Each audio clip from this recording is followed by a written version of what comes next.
Hello, I'm Marco Galletti, an independent musician who has never received a Grammy nomination. But tomorrow, who knows? After a past of a non-professional musician fascinated by good old progressive rock, since 2023 I've been working full-time on my music, striving to manage every phase of the production cycle directly and personally, from composition to final distribution. For those who are interested in my work, my website, marcogalletti.net, explains everything. The episodes of this blog will be published in advance in the blog area of marcogalletti.net. Yes, it is a VIP area, but anyone can request free access. 2 weeks after release, they will also be published on my Unified Artists channel on YouTube. Thank you in advance for any comments left and for subscribing to the channel. Well, this blog is in English, which is not my native language. Therefore, I prepared the subtitles in English, Italian and French without relying on unverified automatic translations. You can enable them by selecting CC and then your preferred language. In this second episode of Season 1, we will explore the first aspects related to the production and mixing phase. As mentioned in the introductory episode, among the 5 phases that an independent musician must or should master, this is the most complex and time-consuming. Specifically, we will talk about the production and mixing of immersive 3D or 360-degree music. The creative aspect has been at the center of my interest since my adolescence. The novelty today is that anyone with a bit of passion and a desire to learn can at least attempt to produce good immersive music using their own home studio, provided that the inevitable investment of time, which is significant, and money, fortunately relatively low, are made correctly. Well, talking about immersive music, my feeling is that as of May 2026, these issues are still being approached in a somewhat pioneering way. I've searched for, but failed to find, systematic training in this context. Although the educational offer on the web regarding music mixing is virtually boundless, everything remains rigidly confined to good old stereo. My idea is to explain what I do, with all the merits, few, and the flaws, many, of my workflow. I would like those who share this perhaps utopian aspiration, producing high-quality immersive music in a home studio, to also share their ideas and alternative workflows. Perhaps by pulling many pioneering experiences, we will sooner or later be able to consolidate something truly worthwhile. Please listen to the blog using headphones. Otherwise, the immersive audio effect will not be perceived.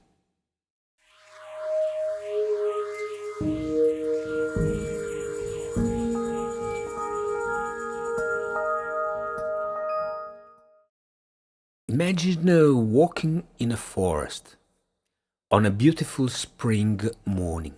Stop, close your eyes, and listen to the thousands of sounds surrounding you.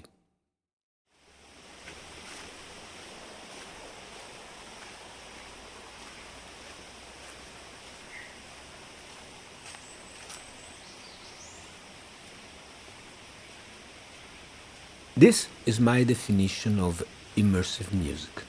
Music of nature, the cloud of sounds that surround us and to which we pay no attention. The idea of producing music where the listener is at the center of the soundscape has always fascinated me, ever since early adolescence. Knowing that some of the works that indelibly marked my music identity, like Automat Mother, Aqualung, The Dark Side of the Moon, Tubular Bells, and so on, had an immersive version, albeit primitive, as it was in the 70s, the quadriphony, captured my imagination. When I started my solo career in the early 90s, I knew exactly where I wanted to go, making my musical objects sound in space. But I had no idea how to do it. 70s quadrophony had gone out of fashion, and immersive music was limited to research within institutional bodies supporting composers, officially considered cultured. I've always been intrigued by comparing the technological evolution of musical art with that of cinematic art. In a century, cinema viewing has changed radically. Sound, color, cinemascopes, surround, 3D, and so on. While music consumption has remained anchored to the stereophonic model, where the listener is prospectively placed in front of a group of people playing.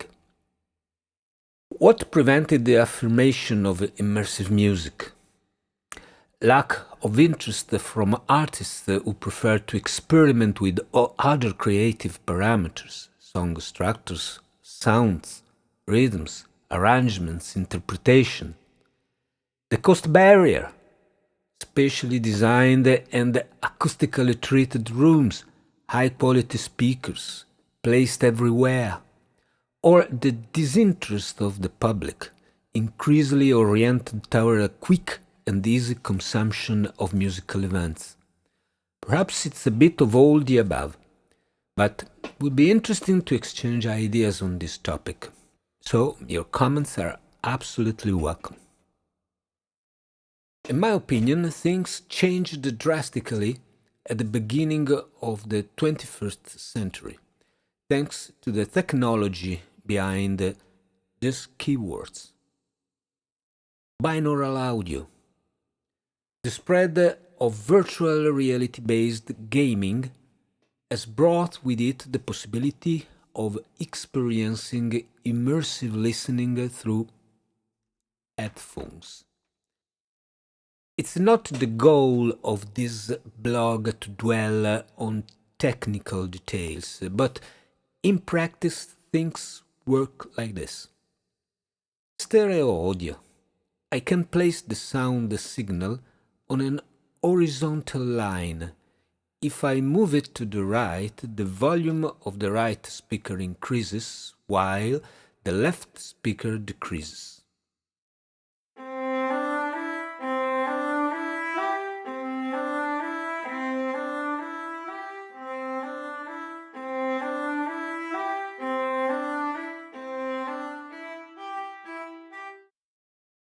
Immersive audio.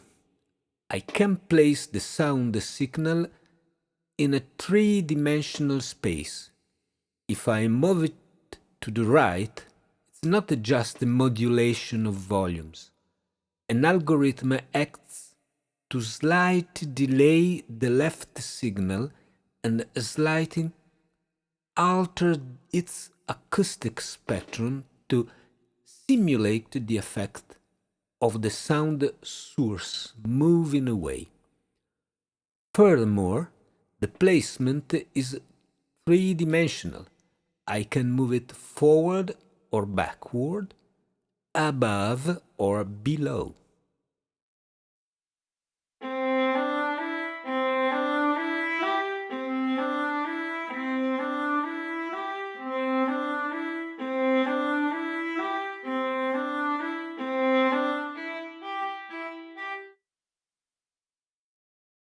Those interested can easily find every technical detail on how this really works by asking their favorite chatbot or searching for some good videos on YouTube.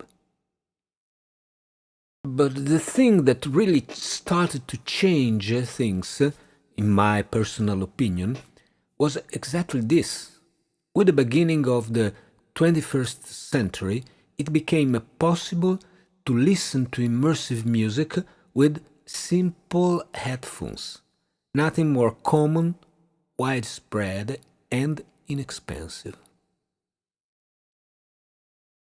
Second, ADM, Audio Definition Model, and Dolby Atmos. In 2014, an international body defined a reference standard for producing files that essentially, in addition to containing audio signals, like the old .wav files, also contain information aiming at positioning audio signals in the space. They are transmitted as bits, audio signals consisting of multiple channels in a 7.1.2 configuration, or as objects, mono or stereo audio signals placed at precise points in the space.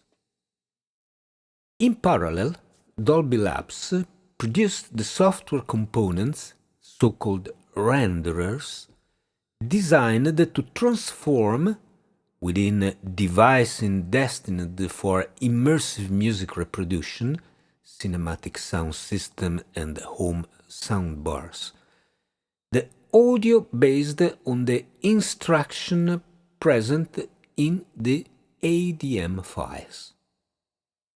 Furthermore, in 2017, they released the Dolby Atmos Production Suite, the software component that changed history by making technology previously available only in major recording studios accessible to independent musicians. Again, those interested can easily find all technical details by asking their favorite chatbot or searching YouTube. What is important, in my personal opinion, was providing accessible technology to independent producers, while simultaneously creating a common language that allows dialogue between music producers and those in charge of distribution, for example, the streaming services. Immersive streaming. Between 2019 and 2021, the circle closed. Some major streaming platforms, Tidal, Amazon Music, Apple Music, with the goal of providing a premium service to their customers, began to distribute audio created with immersive techniques.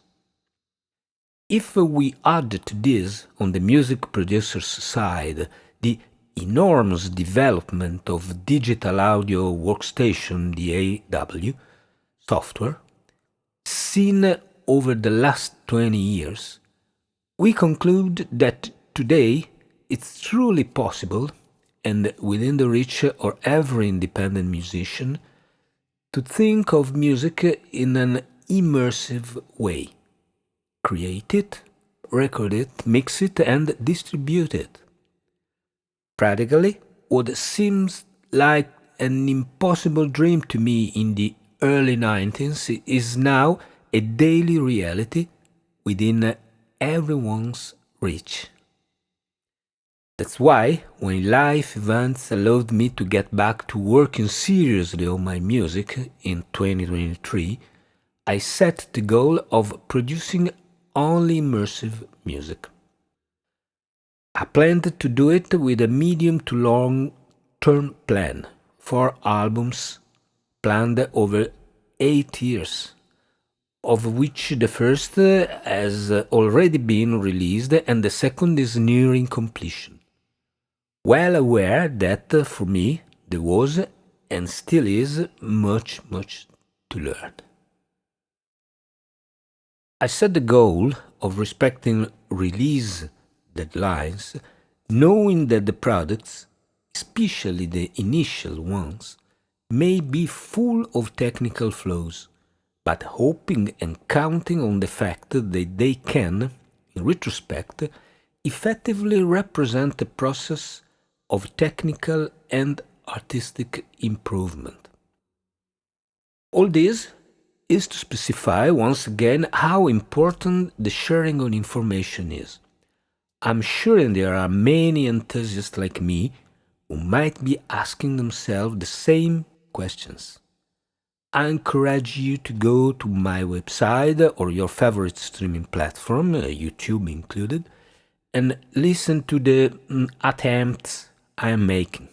Any criticism, encouragement, or suggestion from you will be precious for me.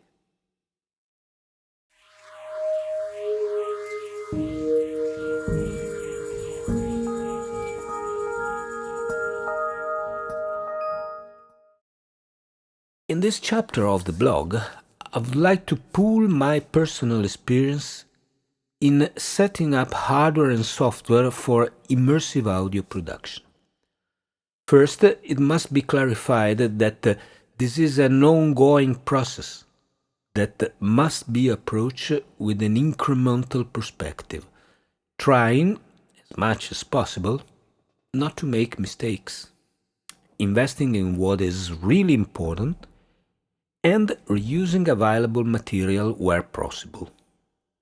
In the description, I will adopt an approach that discriminates between the ideal solution, which sometimes requires significant investments, and the practical solution, which guarantees results comparable to the ideal ones with much more reasonable investments. Again, the debate is open. Every contribution of lived experience is by definition useful. The room. If we refer to the official Dolby Labs specification, our home studio should be a rectangular room of at least 25 square meters. I do not have an adequate space, but I do not give up on producing immersive music in my home studio based on these considerations. First, today 90% of immersive music is listened to on the headphones via binaural emulation. Personally, like many other independent producers, I primarily mix my music on headphones, trying to place my listening in a condition as similar as possible to that of the end user. I use a speaker check during finalization, specifically in the mastering phase. I primarily use a 5.1 configuration that approaches the other devices that the end user might use. Modern soundbar, for instance. Even if Dolby's recommended dimensions are not manageable, I would focus more on creating a listening space in the home studios that it is smaller, but as proportional as possible to the recommended rectangular geometry. For instance, if a depth of 7-8 meters is not possible, 5-6 meters is fine, but reducing the width of the listening space accordingly.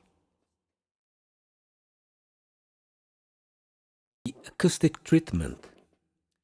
In my opinion, this aspect should be considered a priority, as it affects not only the mixing phase, but also and above all, the recording phase. Naturally, if you produce only synthetic music using sample sound sources and not recording anything with microphones, and you decide to mix and master only on headphones without checking on speakers, then acoustic treatment takes a back seat. Personally, I arrived a bit late to managing the acoustic treatment of my room, and that was a mistake. Ideally, this should be done before installing the home studio, as installing panels ideally requires an empty room. I would also advise not to skimp on the budget, avoiding cheap solutions sold as turnkey kits. There are many specialized companies that, by providing them with precise room measurements and a few photos, can provide free acoustic treatment projects performed with advanced software tools capable of determining with precision the dimensions of the panel, the necessary thickness, and their location. Only scientifically designed acoustic treatment based on your room characteristic can guarantee that analytical listening fundamental for mixing and mastering immersive music. It is important to put our auditory organ in a position to perceive the spatial location of the sound source unequivocally. Again, not being a sponsored blog, I advise you to turn to your favorite chatbot, as I did. It will be able to provide the names of specialized companies located near you. The personal computer. I believe the choice of the PC is the most important aspect to consider when looking to produce immersive music in a home studio. In short, here is why. The operating specification of the Dolby Atmos renderer used in a DAW fix some operating parameters that constrain how the PC communicates with the audio interface. Audio sampled at 48 kHz, 24-bit resolution, and an audio buffer size transmitted to the interface fixed at 512 bytes. In practice, the PC must be able to fit the audio interface with a 512-byte buffer within 10 to 12 milliseconds. If this timing is not met, what you hear will be an audio stream interspersed with interruption and noises. In practice, failing to respect the stringent temporal constraint makes it impossible to mix what has been produced. Keep in mind that the audio buffer is the result of a series of complex calculations that the PC must perform, and these calculations become increasingly complex the more plugins are used. One finds oneself in a situation that degrades progressively as the track creation proceeds, an experience I have lived through multiple times. In practice, the technical limit heavily conditions the creative process. It becomes increasingly difficult to proceed with clarity as the piece's assembly advances. In normal stereo production and mixing, this constraint does not exist, and it is possible to increase the buffer size at will to give the PC more time. However, in stereo production as well, increasing the buffer size makes recording increasingly difficult because high sizes induce a delay in the audio response relative to a note physically produced, for example on a keyboard. In practice, the advice is to invest as much as possible in purchasing an excellent quality machine. Keep in mind that your PC, destined for the home studio, is a real-time machine. Here are some findings from my personal experiences. Laptop or notebook? After extensively attempting to use various notebook solutions, which are obviously much more versatile, I've come to the conclusion that to make immersive music, it is practically mandatory to use a laptop. The issue is strictly linked to the need for real-time processing. Notebooks are designed for travel use, and when the CPU starts working heavily, mechanisms intervene that slow down operation because the small integrated fans would not be able to cool the system sufficiently. Laptops, specifically designed for music, have a sophisticated ventilation system, built to minimize the inevitable background noise that could disturb recording activities in a home studio. The CPU does not slow down, and they behave like real-time machines. Windows or Mac? I tried both. Mac is a bit more stable because it uses its own drivers for audio interfaces, but it has a big problem. It is not expandable or upgradable, besides being much more expensive. I personally opted for a Windows solution, which I'm very happy with. Crashes are rare, at most one a week, using the machine for many hours every day, and the DAW software I adopted, I will talk about it later, allows me to have no irrecoverable consequences. One recommendation: if you opt for a Windows solution, I highly recommend purchasing it from a company specialized in configuring PCs for audio production. The Windows operating system must be heavily reconfigured, especially in power management modes, to allow maximum performance.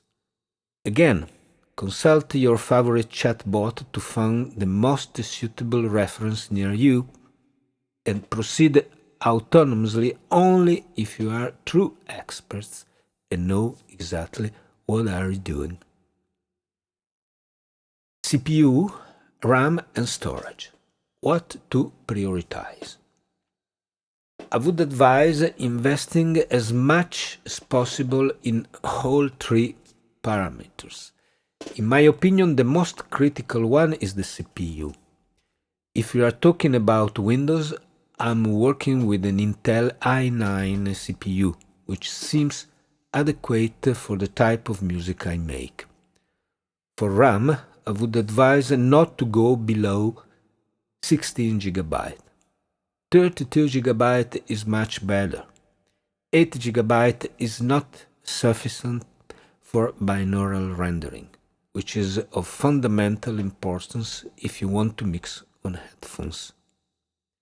At the beginning, I considered storage less important, only to realize that it is absolutely fundamental to keep both audio projects and especially libraries on the PC hard disk. Wishing to produce a certain type of music, which, let's say, goes beyond the EDM constraint and tends to emulate acoustic instruments, the quality of the libraries is fundamental, and consequently, it delights their size. The speed of disk access is another critical parameter, as during sound design, you need to quickly access dozens and dozens of sounds to analyze and compare them. Today, I'm working with a 4 terabyte hard disk, which I consider sufficient for my needs. In this space, I keep both audio projects and the libraries, and everything is mirrored in the cloud, both for security reasons and for the possibility of use from a second smaller home studios that I have at my home. This one is based on a Windows notebook. The audio interface. Here, the choice is important, but conceptually much simpler. If we don't want to limit ourselves to mixing audio on headphones with binaural rendering, but want to check on speakers, we need an audio interface with as many outputs as possible. The ideal would be to have 16 to feed a 9.1.6 system, 9 ear-level speakers, 3 front, 2 side front, 2 side back, 2 surround, 1 subwoofer from low frequency effects, and 6 ceiling speakers, 2 front, 2 side, 2 surround. There are now excellent, relatively inexpensive interfaces that allow for 16 or more outputs. I use the Moto Ultralight series, the MK5 in the home studios and the MK3 at home, and I'm very satisfied with the choice. Headphones. Another important choice, although excellent studio headphones can be found today at very reasonable prices. Even though mixing on headphones is central, I do not consider it particularly necessary to aim for top-of-the-range headphones, considering that there is a software that corrects the frequency response of any headphone to make it sound completely flat. I would rather recommend headphones that are comfortable to wear and sufficiently light, given that they are normally worn for many hours a day. My initial choice fell on the classic Bayer Dynamic DT770 Pro 80 ohm. I've never had a reason to think about changing them. Amplifiers and speakers.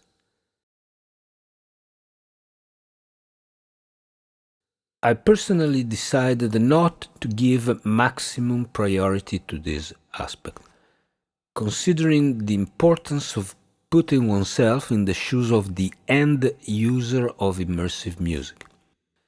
In 90% of cases, it will be binaural rendering via enabled streaming platforms.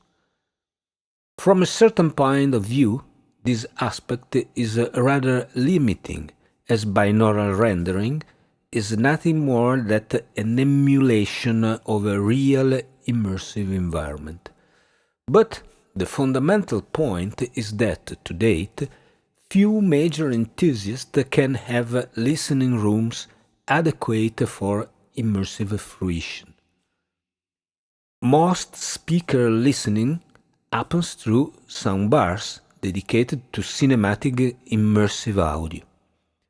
For this reason, I choose to proceed with a mix as close as possible to the final listening environment of my music. I perform a primary mix of the binaural rendering and a posteriori check of the 7.1.2 rendering in my home studios, which has been adequately acoustically treated. Microphones. As clearly specified in various YouTube videos, I will attach the links, it is not strictly essential nowadays to invest in high-end microphone and use them in a home studio.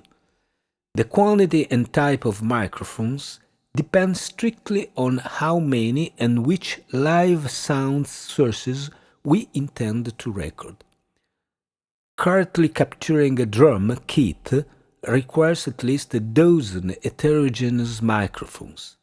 I personally record only vocals live, and in rare cases electric or acoustic guitars and electric basses. The sound quality and ease of use of the now numerous available libraries allow for effective emulation of most existing instruments. If anything, it becomes important to know how to make these libraries sound at their best, taking detailed care of MIDI notes, articulation, dynamics, and so on.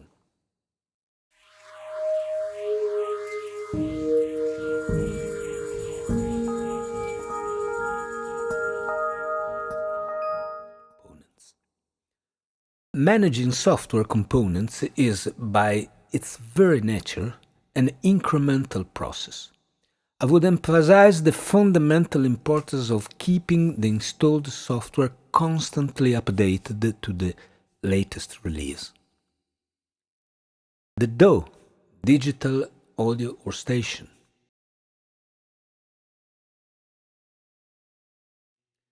The choice of a DAW is clearly the most important aspect if we talk about software.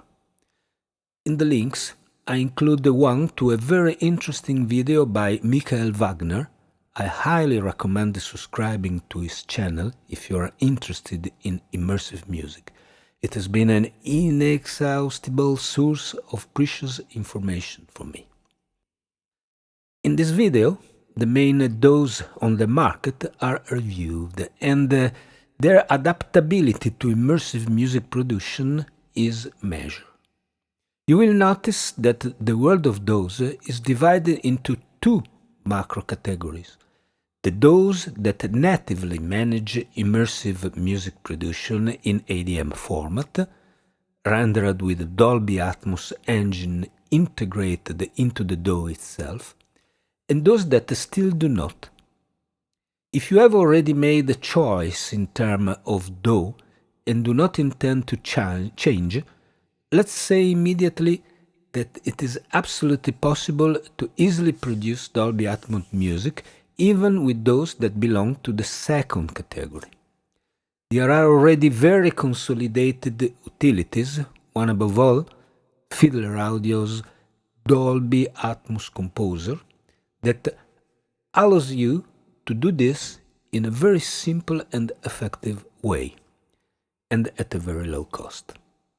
Personally, I've been a Steinberg customer for over 20 years, so I simply expanded the experience accumulated on Cubase, which incidentally I continue to use, and brought it to Nuendo. Nuendo is a DAW born for the cinematic post-production market, a sector that has been used heterogeneous immersive audio for years. The sample libraries. The importance of building a useful library archive over time varies with the type of music the independent artist intends to produce. If you remain confined to the EDM sector, I don't think there are particularly sophisticated needs in this sense. Personally, for acoustic instruments, especially all types of guitars and basses, I'm a fan of native instrument solutions, which are conceived differently. The rhythmic phrase is sampled entirely at note by note. This allows the executive feeling that instruments of this type convey unequivocally to be transmitted in the sample. Plugins. Having made a choice in terms of DAW that allows me to have a repertoire of absolutely top-level stock plugins available, both in terms of quantity and quality, I try to focus my attention essentially on plugins conceived ad hoc for immersive music. In this sense, I found the product of Fiddler Audio, a multi-channel reverb and a compressor capable of processing bits and objects. I believe it is the only one in the world, and sound particles, an immersive delay, and a couple of dynamic filters that work in a multi-channel environment. Very interesting. Further software utilities. Mastering phase support. I believe an application is needed that allows you to manage both the mastering of ADM file produced after production and mixing and the mastering of the stereo down mix. The only application I know that can perform both tasks are Steinberg WaveLab Pro 13 and Fiddler Audio Mastering Console. Comparison with referent tracks. Personally, I find the support of software dedicated to comparing the tonal profile very useful. It clearly and immediately represents whether there are too many or too few bass, mid-low, mid-high or high frequency in our mix compared to the chosen reference tracks. In this sense, I use Isotope Tonal Balance 2. Headphone speaker frequency response correction. I consider this type of application essential. For a few years now, I've acquired SonarWorks SoundED reference, mainly because it is the only one that guarantees listening balancing on headphone, stereo speakers, and speaker in immersive configuration, up to 9.1.6. Cloud storage. I would recommend immediately addressing the issue related to data security. Today, there are many cloud service proposals that, for a few euros of monthly subscription, allow you to constantly mirror the content of your master PC hard drive. Personally, I use Google Drive. More recently, I'm testing, only for libraries, K-Drive. Video editing. Among the numerous video editing proposals available today, I've opted for a classic solution, DaVinci Resolve. I find the free version particularly interesting, which I normally use on iPad. It is equipped with a truly enormous number of features. Website management. As we will see talking about the distribution phase, for an independent musician, creating and managing their own website is a fundamental aspect. It is the only web tool that guarantees direct contact between the artist and their fan base. I've chosen perhaps the most proven and widespread solution, Wix.com, and I have no objections.